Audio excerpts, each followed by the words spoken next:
So again, my name is Moore, and I'm a software engineer at VMTurbo. And I want to show you a use case for running the VMTurbo's control platform, on a hybrid cloud environment.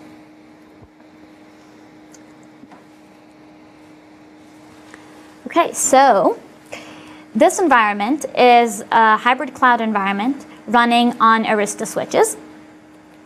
And what we see here are a few interesting things. The first thing I want to explain to you is vPods. vPod is a group of VMs that we associate and group together because they communicate with one another. A group of VMs that chat, and because of that, we drive the prices of their network, what we call flow, to be cheaper the closest they run to one another, because that makes that more efficient and prevents bottlenecks in the network. Yes? I take it you configure the vPods manually? No. You add an SFlow Collector as a target, and that monitors the network traffic and automatically detects which VMs communicate with one another. So if you have an SFlow Collector connected to your switches, we connect to that, we get all the information from there, and that's how we identify the group of VMs that communicate together. The value of this is not only that we tell you which of your VMs communicate with one another, we also prevent them from being placed too far away across your network to prevent bottlenecks. Again, this is not about reacting to problems, but making sure they don't get far away from each other to prevent them from happening in the first place. Of course, if they are both very heavy and there's no place where they can efficiently run close together, the economic scheduling engines will drive the prices up and they will move apart. So do you guys the kind of traffic that these machines do, or? No. We just calculate how much they communicate with one another, and based on that, group them together. So do you guys provide the SFlow Collector as well as part of the product, or is that something that I need to collect and then send it to you? Or do you, well, yeah, that would be how it would work. Yeah, so we added it as a target. I mean, we probably should have mentioned in the beginning, everything we're doing is through REST APIs, right? So you'll give us where your, locate your SFlow Collector, the credentials, and then we'll instrument it that way. So are there specific collectors you support? Or is it, I mean, can I stand up like NTOP and start collecting data and have you suck it in? I mean, any SFlow or NetFlow collector. Any NetFlow or SFlow? Yes, yeah. those are the two. Exactly. So specific version, 9, 10, 5, doesn't matter. All of them. Okay. I mean, you get a NetFlow collector together with NSX on VC 5.1 and up, and that's an easy way to set one up. SFlow Collector comes with Arista, which is what we have here in this environment. And as you can see, this is a very small environment, but there are two VMs that we generated traffic in between, and we placed them further apart on the network. And the economic scheduling engines identifies this, and we get this action to move them to be located on the same host because of flow congestion. What I also wanted to show you is, as we had in the other demo, we have vSphere VMs here, and we also have AWS connected. We also have Tomcat applications detected by the system, and they are connected to a load balancer that allows them to be horizontally scalable. And we've increased the demand on the application so that there is critical transaction congestion, and the economic scheduling engine, because of that, recommends to provision a new application. It doesn't only tell you to provision a new application, it also tells you exactly on what virtual machine you should clone and where to run that. So it tells you what virtual machine to clone, on what host to place that VM, and run the application on that. Does that answer your previous question? Good? Go ahead. Yeah. I don't know. No. You got something. I can Come tell on, you got ask your something. Well, I'm just trying to think. So right now you're talking about being able to detect VMs that are communicating and moving them closer. What about doing the opposite? Maybe I have some that are using up. It all depends on the price. Go ahead. that's similar to VMs that consume a lot of memory. Right. Right. And what that would cause is to drive prices of that commodity up on whatever location they are running on, and then they will start shopping. And if they have anywhere else that is cheaper to run, the economic scheduling engine will generate the action to move them there. Okay. Yeah. So in this case, I'm sorry, one no, quick go question. ahead. Do DRS rules take precedence over VMTurbo? So if we have a... So no, it's a good question. So so first of all, we work very well with DRS. A lot of our customers, it's not like they're turning them off or on. I would say a lot of times people will lower the aggressiveness of DRS when they're using VMTurbo, but it's a very different approach to deciding when to move workloads. But there's no interference, I guess, if that's what you're asking. Well, let's say we have a cluster of servers that need to sit on 2 separate hosts. Yep. And we've created a DRS rule, but for some reason they overflow the boundaries. Yep. VMTurbo wants to put them. Yes. Yes. So we No, go ahead. okay. We also discover your DRS rules, and we transform them into commodities in the market so that they are respected by the economic scheduling engine. So if you have a group of hosts that you want to be spread across, a group of workloads that you want to be spread across different hosts, we just make the hosts sell only one instance of a commodity that we create especially for this scenario, and then VMs get, if you already have a VM of that group running on one host, then it will give infinite price for any other VM of that group. Makes sense. So we translate DRS rules to Your analogy. exactly to our marketplace. Yeah. The comment I was going to make around moving a workload further away. So in this case, and I have no idea if that's what happened, but right, we're moving a workload from the local data center to private data center into AWS. Right. Now that explain. Now that might have been triggered by we have 2 workloads that need to be co-located closer to each other. Now, in order to have enough resources in that private data center, maybe I need to move this other workload Somewhere else. to the public cloud to free up the resources. And that's, that. So in all reality, the scenario that I laid out, the other mechanisms in place would have taken care of all that. Yes. It wouldn't have been specifically around, I mean, I guess it would use like NetFlow data and stuff like that to be able to know that it's not linked together, but this one's actually causing contention on my network connection Exactly. or whatever. And The good thing is the market can look at almost every variable Right. at the same time and make decisions specifically for those local. It's effectively think local actions with global information. right. So slightly silly question, but hopefully not too silly. In order to understand how this works, you seem to have somebody very intelligent to drive it. No. And I just wonder, does that not take away from some of the value, or is that not the case? Because what you're describing in some of the corner cases, some of the things you can and can't do, you have to know how the system's reacting and how it will do certain things. And I sort of get the impression that in order to drive this and make full use out of it, you'd have to be incredibly skilled and have spent a lot of time using the product. So actually, Or is that not Actually, the true? opposite. I think it's the opposite because the system is so smart. It's very intelligent. It requires ideally no one to run it.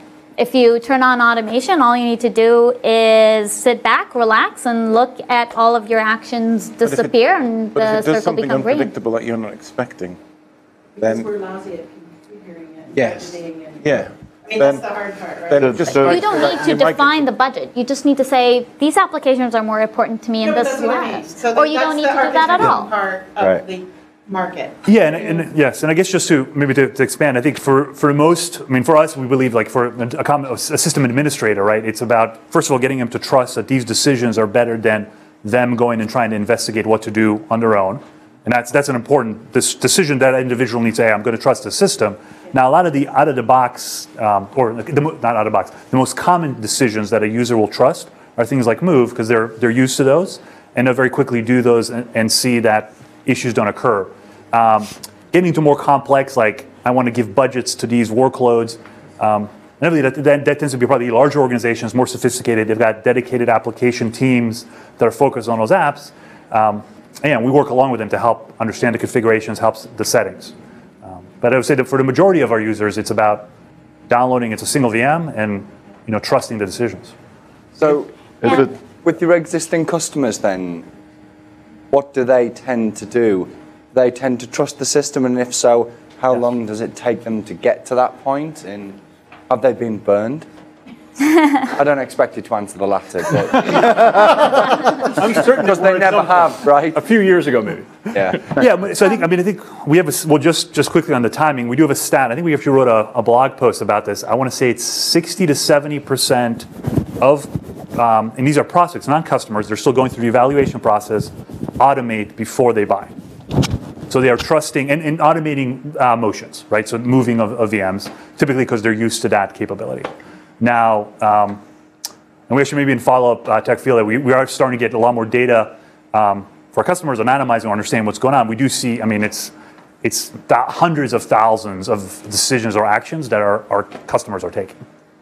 For a lot of our customers, they do run different monitoring tools on their environment before they install VMTurbo. And once they start automating, they see that a lot less alerts start coming by. And that's an easy way to trust the system. So when you say that you move a workload from my data center across to the cloud, so what exactly do you mean by workload? Because data takes time to copy around and do things with, so there's some implications there. So I probably didn't emphasize enough originally, but we only burst out workloads to the cloud that are horizontally scalable. Either if you define them as such, or if we detect that they are connected to a load balancer. Okay. They are horizontally scalable, and these are the only types of workloads that we will recommend to burst out to the cloud and bring them back once resources are freed in your system. Further incentive for organizations to write applications in scale out fashion. Yeah. And I'll show you in the next demo how it combines with our container control platform and integrates with that, because of course that would make it easier to move workloads around cheaper and faster. Yeah, and that mechanism is exposed through your API, which I can program to? Mm-hmm. Yes. Yes. Excellent. I'm just going to go and write my derivatives trading algorithm. So you just said that if it detects a load balancer, how are you detecting that? Based on source destination, something like that, or? No, you add it as a target. Just okay, so you add it. You have to manually do that part. You just give us the IP of your load balancer. That's pretty damn cool if you're doing auto discovery of. Give us time.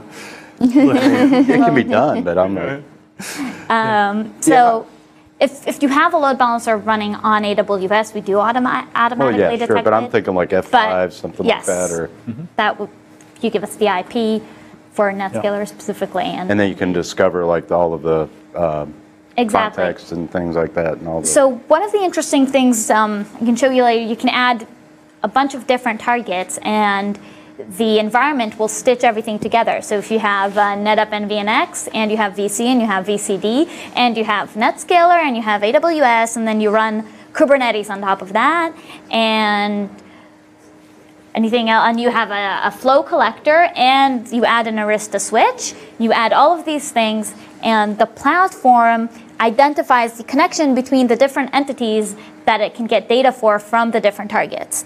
So it will discover hosts and VMs from VC, but applications from actual application entities that you can add as targets, and it can discover containers through Kubernetes and automatically connect them in the supply chain to the VMs that it detected from vSphere, for example. So can you tie into ACI as well? I assume yes. Not ACI? yet. Not yet. That's coming up in the next release. Yeah. Do you want to show admin just target addition just to?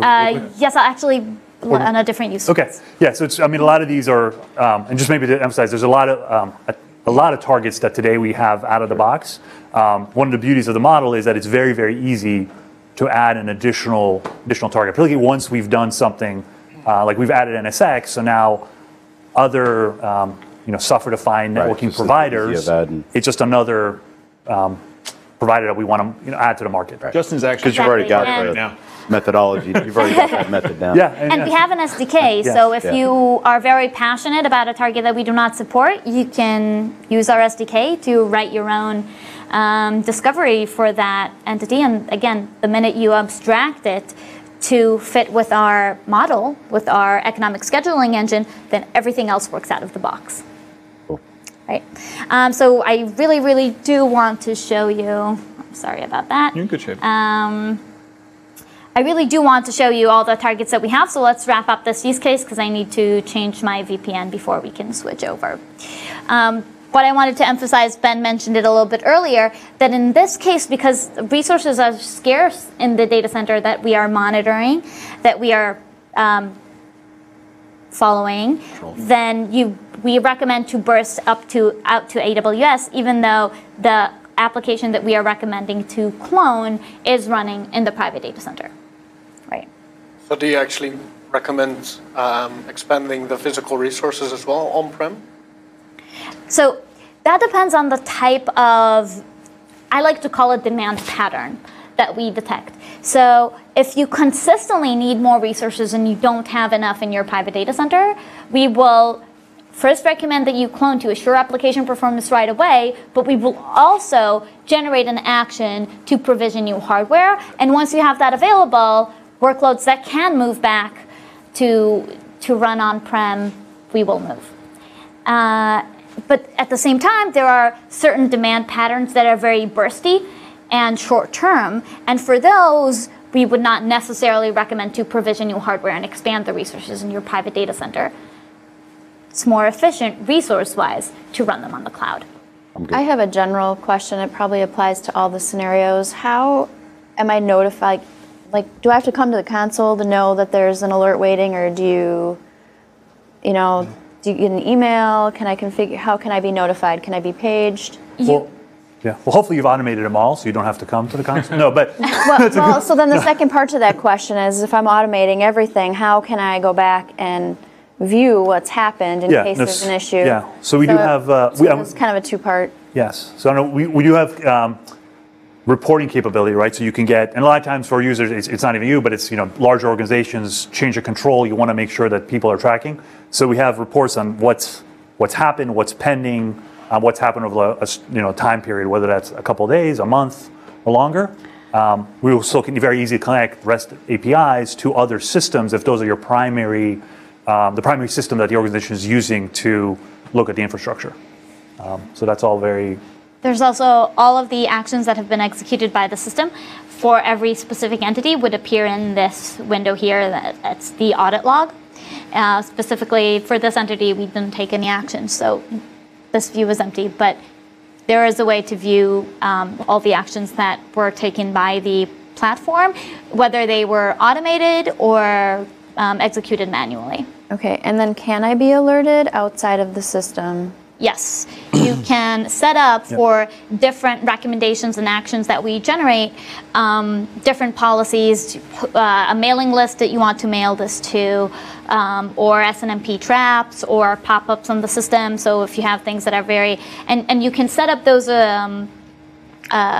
notifications to differ by the severity of the action or the specific groups that it's related to. You can say, I have these group of VMs that are mission critical. I care very much about them. Mm-hmm. Any recommendation that is generated on any one of these entities, send me an email immediately. But can you page it? Well, no, we don't currently support pages. You could probably work around that, though. Yeah. I mean, just put it in Exchange and put it in the group and done. Yeah. Right? Put your phone in there. Yeah. So now I've got more. Pager for 20 years. Well, I just mean get a text message on your phone. Yeah. So can you assist in auto-scaling? I don't have a little pager. Yes, we can. So again, as I showed before in the demo, once the demand came up for a certain type of application that is horizontally scalable, the economic schedule engine detects that the demand is rising and you need more resources to supply for that demand. And then we recommend to increase the resources. In this case, the resources applications. So we auto scale and we clone applications to meet the demand. And when demand drops down, we'll suspend those applications. So you can actually kick off the workflow to generate to auto scale the environment for me? Yes, if you automate, then yes. And how are you doing that? So when you get to the multi-cloud scenario, Okay. that's the best place to talk about that. Okay, we can wait. We'll show you too. Hey, there's a question That's coming here cool. from Twitter. There's a question from Twitter. How much historical data is used to make that determination on bursty workloads? So everything in the economic scheduling engine takes historical patterns into consideration. But in differentiation to different monitoring tools that just show you a lot of data about your workloads, we only store data that we use to generate actions. We only collect data that is meaningful to the health of the entities and that we can generate recommendations and actions based on that data. So we only store data that is absolutely necessary. You can also change the amount of historical data that we keep, so you can keep it for longer time or less time based on your own preferences. That's a really important point that I want to emphasize. At the beginning, Ben talked about failure and health. For 30 years, monitoring tools have been focused on spotting failure as quickly as possible. So you can fix the failure and then get back, right? But in those cases, things are broken. You have users that are experiencing outages. It's a problem. The founders of VMTurbo said, you know what? That's crazy. Let's focus not on collecting data to spot failures. Let's spot what is healthy and then take that data to keep it always in that, what they call desired state. And so it's really a fundamentally different perspective. And so instead of focusing on failure, we really are focusing on health and always moving it. And it's, again, failure is a moving target, health is a moving target. And so what we're trying to do is keep the environment, all these individual entities in the environment, this entire environment in a healthy state. And that data is used for that. So unlike big data, we're not collecting data and hoping we spot something. We're collecting the data that is needed to make the decisions to keep it in a healthy state. I think that's an important point to... Because it's a complete shift. It's complete. It's really flipping it upside down. Right. Yeah. But what about the predictable blippiness, like Black Friday, Super Bowl Sunday, seasonal? You give that all ahead of time? Like you can teach it before it has to learn? Remember, it's reacting in real time. It can see... No, but I know when this Super Bowl Sunday is going to be, and I know when the next 5 are, and they're not always the same date. Yep. Right. So if I'm Domino's... Or e-commerce like a lot of our customers. Or e-commerce like Black Friday or Thanksgiving for all recipes or something like that. Yeah. Preemptive scaling. So one of the things that we have a planning capability. And one of the things that you can do from this planner is to set it on a different demand baseline. So again, the economic scheduling engine, it works on the idea of supply and demand. You have the supply is the infrastructure that you currently have, but the demand is what current demand you have on your workloads. And it could be very low right now. But because we have historical data, we also calculate the worst or largest demand that you've ever had in your system. And that could be Super Bowl, it could be Thanksgiving, it could be just a random day that you had a spike in demand. And we can reconfigure and plan based on that worst case. Right. And we don't need you to tell us, plan for based on last Super Bowl.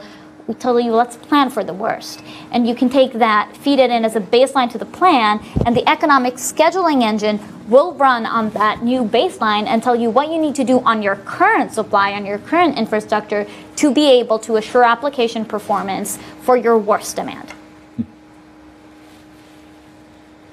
That makes sense. Good. And if it's not predictable and you have just a day that you have more demand than usual, then we'll do our best to assure application performance given the resources that you have.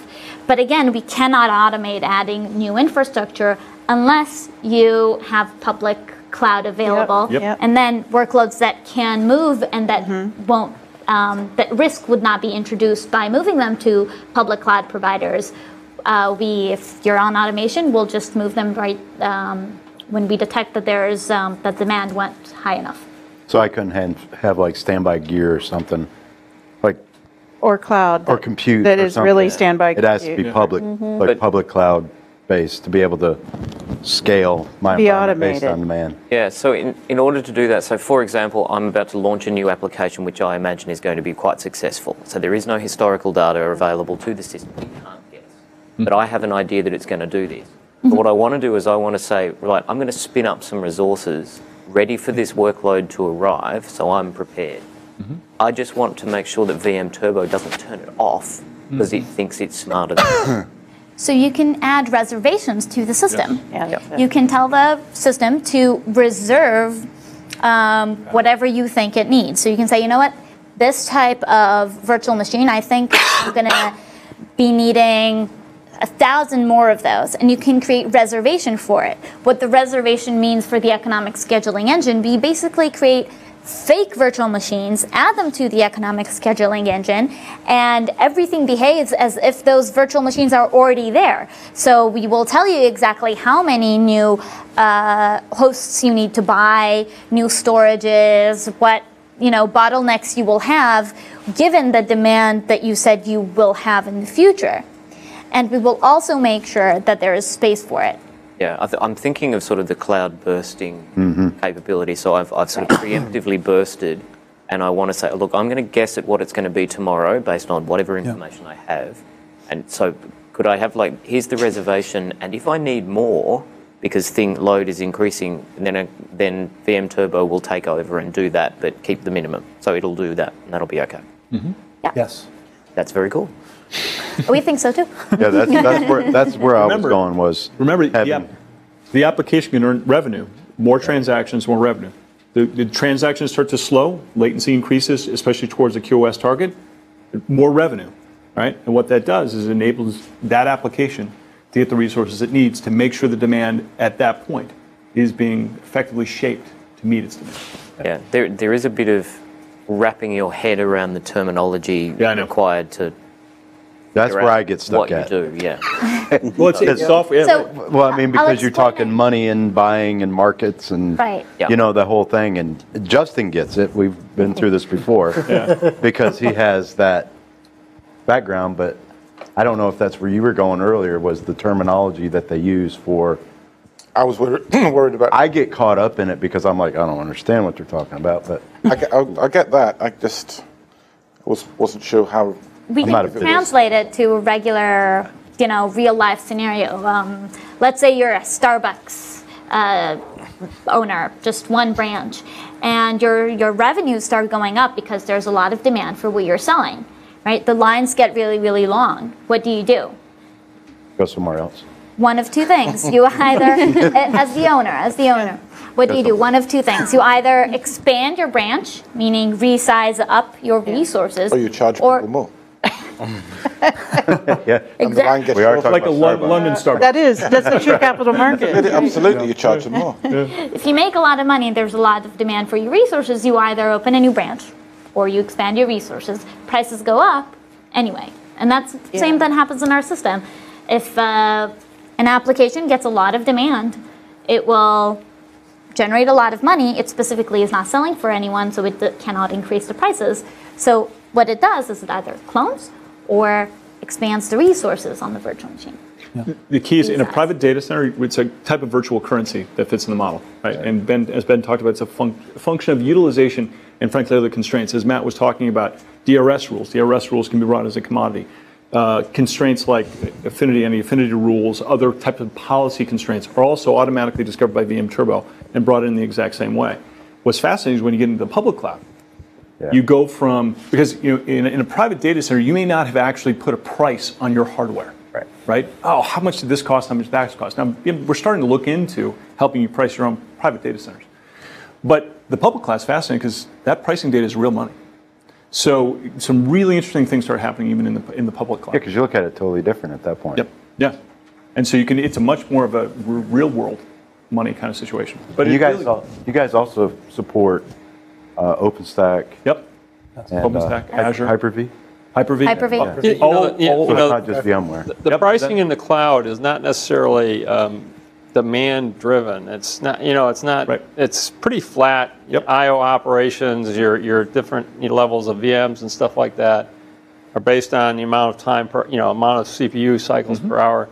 It doesn't necessarily fluctuate based on response time or those sorts of things. So it's not nearly the same sort of dynamic environment that you might find in a private environment.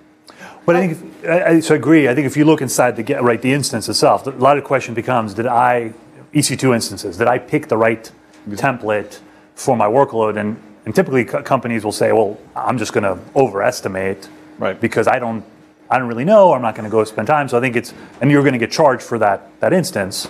And we'll get into the demo and kind of showing now we understand, what's really going on, and did I make the wrong choice? Again, this is a question. Sorry. I was just going to say, just taking up on that, Ray, and using your example of Starbucks, Ray's almost implying that you can open an infinite number of Starbucks anytime you like, and there's no planning laws, there's no other controls that goes around it. So rather than it being expanded and you have to pay a cost to buy another Starbucks store, which obviously is a cost of the transaction, in a private cloud, you just consume as much as you want, so you can have as many Starbucks stores. No, you prepaid for all your Starbucks stores in the private cloud. Yeah. Right. Yeah. So in the public cloud, you still pay per the amount of time you use, and the template that you decided before you even spin off the workload that you think might accommodate what you need to run. But let's face it, we don't understand the demand patterns on our workload in advance a lot of the times, which is why we need to resize. So you spin off an instance on the cloud and you say, oh, I'll write it in MX large. That seems nice. That seems like it would work. Who says? Maybe it's too small. Maybe it's too large. And if it's too large, you're really throwing dollars away. There's just no better way to say it. So because we understand the demand that comes into the workload and we understand the price that you're paying for your template, it's demand and supply. In this case, the supply is the resources is the money. A workload on AWS or something like that. Can you repeat the question? How do you understand what the demand for that workload is on AWS or Azure? Right. So we have the information that we get from the public cloud providers, and then we have our application control, where you can add applications as a target, just as you can do on your private cloud, and then we get instrumentation from the applications running. You have an agent that would run with your application someplace? It's not an agent, but it queries the... No, it's not an agent because it does not run on the VM. You don't need to install anything. You're just pulling metrics from We're pulling metrics, exactly. But the metrics you get from something like Amazon are not transaction-based for an application. It's more like hours consumed, storage. Exactly. But if you add the application as a target, for example, you tell us, you know what, I have WebSphere running on this port. These are the credentials to log into it. We query that IP and port number for the exact demand requirements of that application. We bypass AWS. We go directly to the application and say, what is it that you are using? What is it that you are consuming? So we can see the demand through the application itself.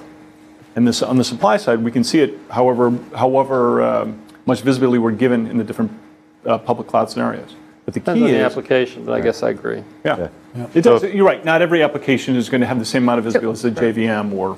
So if I had my own custom app, I would have to somehow come up with a way an API? to be able to spit out result or metrics of connections or you'll see the one amount of memory, CPU, whatever I wanted to present.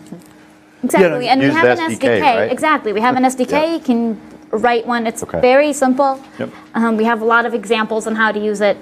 It's and very you probably simple. have a massive amount of ones already built out for the common stuff. And people are sharing them in the Green Circle community. So there's a marketplace for people to share that. Share Yes. their templates and stuff like It's that. our community of users, which is called the Green Circle community. Yep.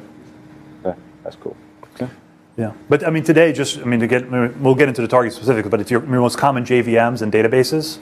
Right. I mean, I would say. Yeah, they all have some sort of. Those, the ones that are, and the more mature they are, they tend to have the metrics that are most important for us to make decisions. Exactly. Okay. So so Oracle, for example, is a little better than my SQL. Just because Oracle's been around, they've been developing more stuff. Plus, they own MySQL. Well, then now they own MySQL, so they're probably catching up. Then. You spend more money on one. They probably don't want my SQL to catch up. That's right. Yeah. And to hold somebody back. So to address one of the previous questions I think that you asked, here is a kind of simple view of what you can add as a target and how. So for hypervisors, these are the ones we support, Hyper-V, Zen Server, the vCenter cloud management, we have VCD, we have OpenStack, CloudStack, VMM, AWS, Azure, and SoftLayer. We support for public clouds. We have Cloud Foundry on the PaaS side, load balancer, storages, Fabric, I think we didn't touch. We have UCS supported for that. Application servers. Did you go to storage? Yeah. Yes. Yes. Oh, you like storage, right? I know it's hard to read. NetApp, TEDx, 3PAR, Pure Storage, Nutanix, and Extreme IO currently. But again, this list grows, and if there's a demand for, again, it's all about supply and demand. If there's a demand for a certain control that type of infrastructure that we have yet to control, then either you can write an SDK for it, use the SDK to write an instrumentation for that, an orchestration, This would seem to be a tool that would be amenable to a fairly sizable data center organization. You know, it's not. I mean, you can support 4 different virtualization tools. You support 7 different storage systems. And it's pretty sophisticated. I'm surprised you've gotten to this level. My impression, but. So again, the simpler the environment is, the easier it is for humans to control it. If you have 2 hosts, then it's probably not an official answer. You can always, take advantage of a control platform, but it's easier to control 2 hosts. The more hosts you have, the more complicated it gets. I don't think a human can assure application performance while making sure that resources are used as efficiently as possible. I just got it under No. So from an OpenStack perspective, you just tie into like Slomometer or something like that, start pulling metrics. And we've been contributing to Slomometer too. Okay. Exactly. There were a lot of instrumentations details about commodities that we needed in order to make smart decisions that were not openly available through OpenStack, and we've integrated to add those to Slomometer, for example. Okay. And other components. Yeah, we've been making contributions to OpenStack, to Kubernetes, and a number of different open source. Good. Not just for VMTurbo Work Better, but for That's all what you're third keeping Eric parties. busy with? Is that what that is? Yeah, exactly. And the other point to make about smaller environments is while smaller environments are less complex, oftentimes smaller environments are being run by one person. There's one person who's wearing 16 hats. Well, when you can automate, we obviously have some of the largest companies in the world, the largest banks, largest insurance companies, et cetera, running tens of thousands of virtual machines. Then we have customers that are running, a few hundred to 1,000 virtual machines. And usually in those small environments, a very small number of people. And those people would actually rather do something interesting and architect and create than spin plates. And so that's the benefit in a smaller environment. Is they tend to be more human capital constrained versus other capital constrained. I think there's another angle to that as well, and that is those people are risky. Yeah. Because they could leave, they could... Yeah, absolutely. All sorts of things could happen, and that knowledge goes with them. Absolutely. That's exactly and that's as much of a problem as anything. Yep. That's a very, very good point. Yeah, because you could take this so many different directions. Yeah. Remember, think about the beauty of the market. Yeah. Is the more entities that you add to the market, the healthier the market becomes. So as you were pointing out, Ray, it starts to get really complex. Well, it's actually, if you think about it, it's a little bit like the... in computer science, emergent behavior. Simple rules at scale can lead to fascinating, extraordinary outcomes. Yeah. And that's really kind of what's at work here. We don't necessarily, none of us at VMTurbo actually know the desired state of anyone's environment. The environment knows it itself, drives it itself through all these multitude of small actions happening in real time all the time. So do you the desired state, sorry, I'll just no, please. The desired state is also not a static state. Right? It continuously changes and fluctuates based on the demand that's coming in and the supply that you currently have. You shut down a host for maintenance, it changes. An application becomes more active than another, it changes. The user logs on to his VDI environment, it changes. It constantly fluctuates and changes. So can you guys I'm going to go ahead and say I know you probably do because you've answered everything else, but I'm just thinking like BCO workflows, Jenkins, things like that, being able to do things, right? Yeah. Then maybe that's not built into the product, but to have those hooks. Yep. For where I can generate additional workflows that can't be accomplished by this. Maybe I want to. Yeah. No. Whatever. So I think change the desired state of a VM to accommodate the load that it's getting versus spinning up more resources. I don't know. So a lot of the tools that are today are kind of automating repeat tasks, right? So we think of those as the arms and legs, right? The things that are making changes, and then VMTurbo is really we call it the brain, right? It's a decision engine. Yeah, because it's going to be driving the decision. Yeah, it's going to tell it what to do. Now, we're not in the business of going out and building all those automation scripts and those kind of things. But we'd love to trigger enough that. And there's so many fantastic ones out there. As the platform, as our platform, as those platforms and tools grow, our platform can connect into all of them. And like you said, Ray, the sophistication of that enables. We just want to stay focused on driving the best possible decisions in the most interesting environments possible. And then there will always be others that will enable us to execute those actions. I've got one question. I'd like to try and take. No, keep it. Doing great. Save for later. I'll ask it, but I think we should save it for later because otherwise we'll get bogged down in it. And that's, as you build an environment out bigger and bigger, and you have more objects in that environment, percentage change of one object going away or starting or stopping or doing something affects the whole environment less. Yes. You know, if I've got 2 VMs and I start a third VM up, I've now got 50% more than I had before. Big change. If I've got 1,000 VMs and I shut one down, I've changed it by 0.1%. So the bigger the environment, surely the smaller the change of any one individual object in that environment, and therefore the less impact it has. Except depending on how efficiently you want to run that environment. That's why I said we should take that offline. Yeah, we definitely should. This is one of the we'll head off down a different direction if we start talking about it. No, but I also think, so first, I agree, but I think an environment that big would not have one change happening at a time, right? So the more changes are happening in concert, that's where it's the interference and those things. Rate of change and all those other things that go on in an environment. So if you've got a very static environment, perhaps you might not see a lot of benefit. I don't know. But if you have got a very changeable environment, you might see a lot more benefit. Yes. And if you're measuring that and reporting on that, that'd be an interesting one to understand. I don't know whether you do. Rate of change. We do. We do. Can somebody put the software in, show rate of change, and go, yep, you're very variable, you do change a lot, you need to use the technology. I can see that almost immediately when I go in. I've got a question, maybe in the same line, because we talked about bursting into the cloud for horizontal applications. And I'm kind of wondering how the model works on the back end, considering data needs to be moved to that cloud, etc., to be able to do something with the application itself on that location. So how does VMTurbo actually consider these stateless applications as a whole? So we don't recommend to move stateless applications between private and public clouds or between the different public cloud providers, just because it is very inefficient and the downtime can be very, very long, and it could be also very costly on your network if you have a stateless VM that has a lot of storage connected to it.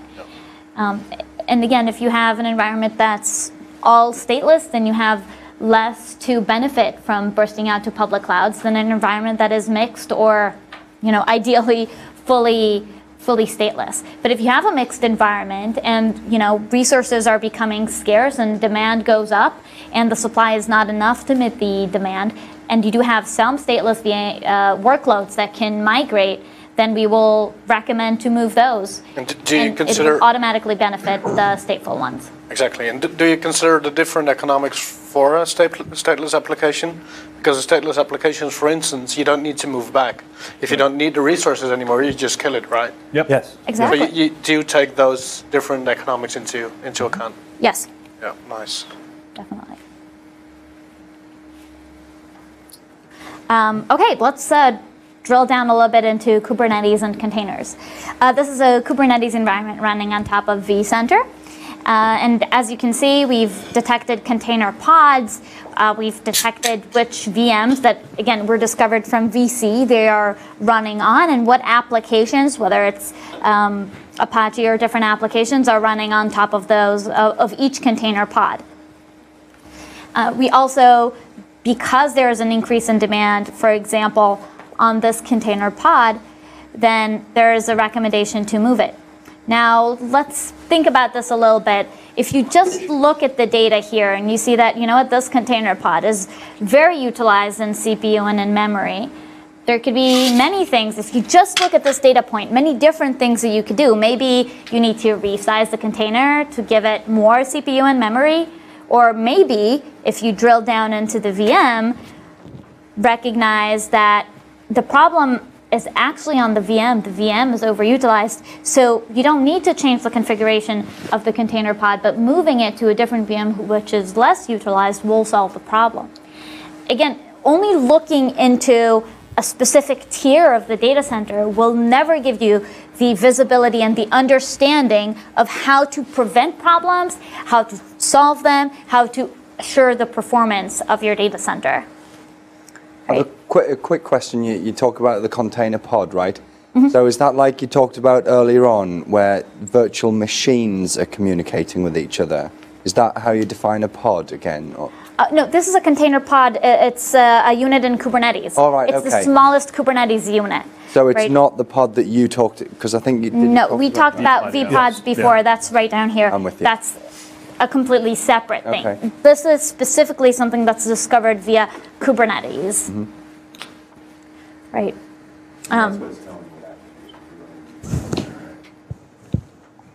Sorry? The Kubernetes, what you're querying is what's telling you what applications are running in each container. Yes. And okay, so let's take a closer look into this recommendation. It says to move this container pod, which is the front end, bunch of letters right here, and then it says to move it from Ubuntu master, you don't see it anyway, right, to Ubuntu minion 1. So let's select this action and apply it. And we can wait, and it will move. And it just takes time to instrument it. But while we wait for that to happen, any questions? So we have success here. So you can see the status was reported as successful. I'd be quite keen to know, like, of your customers, how many of them are actually using Kubernetes and containers in production? Just a small, just a few. It's yeah. It's not a lot, but there are a percent. I don't know. More than a single percentage probably are using containers. Yeah. Kubernetes is probably less. Yes. Okay. Probably in one hand. Right. maybe more than two. What? But you have it covered. We have it covered. Just it's think of it. The easy way to think of it is, if you have a VMware environment now, which most people do, you probably are thinking about whether it's OpenStack, whether it's public cloud, whether it's containers, whether it's whatever. The nice thing about a platform, a control platform like VMTurbo, is that you can make sure that that investment is paying for itself now because your entire VMware environment is running more efficiently. You can run on less hardware, and that application performance is assured. As you move forward and move into containers, move into OpenStack, decide you want to go whichever direction you want to go into. In fact, I'm really excited about really almost a freedom platform that is purely made out of open source components. More and more companies want to do that, not even so much about the cost, because they're tired of waiting for vendors to deliver certain functionality. If they have enough developers, they can create that functionality themselves. VMTurbo enables them to, without risk, they're ready to move whichever way they want to go. That's a passion of ours. Okay. So this was our hybrid cloud control module, and the reason we combined containers together with it is because they complement each other. It's a lot easier to migrate workloads when they're running on containers, more standardized, easier, faster.